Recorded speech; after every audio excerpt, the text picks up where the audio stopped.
Hello, ladies and gentlemen. I know you're all longing to hear my voice, so I figure I would do this screen video just as a refresher and to show you a couple new things.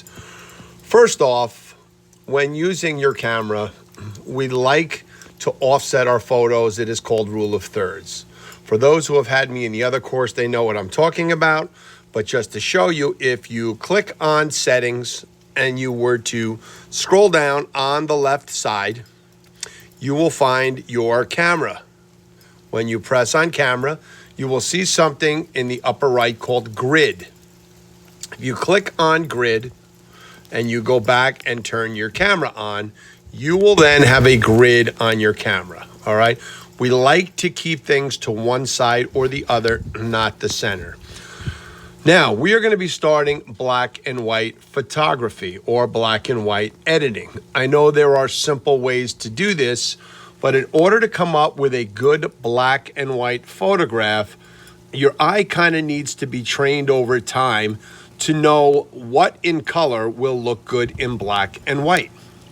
We can take our camera on the iPhone and we can zoom in a little and we can focus directly on that, and we can take a photo.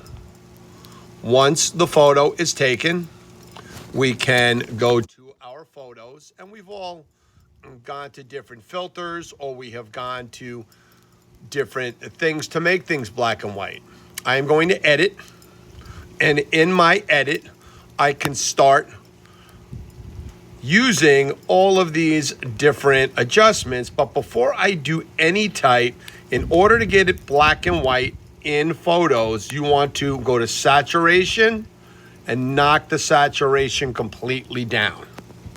Once that is done, all right, then I can go back all the way up and I can start playing with my brilliance. I can go to my highlights. I can go to my shadows and so forth. Even if I felt I could crop this, I may crop a little more. Again, I'm keeping the bird feeder and the tree on one of the lines on one side. And when finished, I have a decent looking black and white photograph. Maybe I go back and I scroll all the way down. Maybe I put a vignette, maybe I don't. You know, it's up to you. You hit done and you end up with a decent black and white photograph. Now, there's a lot to be said, though, for your eye knowing what is going to be a good photograph or not. I will have the link up on our site. There is a piece of software that you can download. It is free, and I use it just as a viewer, not so much as an editing tool, because you'd have to pay to actually export it.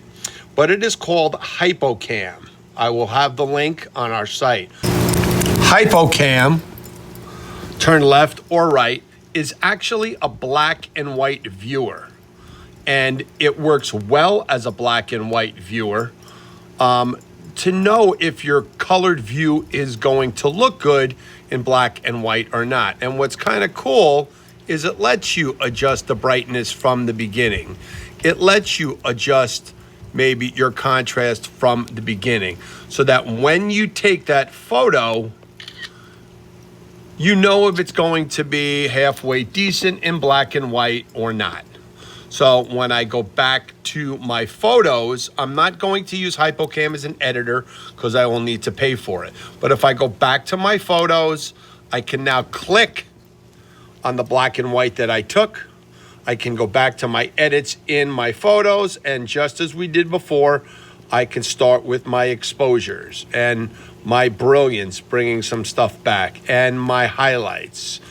And when I'm done, I'm not going to crop this. I'm just going to hit done, and it's going to give me my photo. But again, the Hypocam works really nice because what it does is it lets me view in black and white, not color like your iPhone originally does.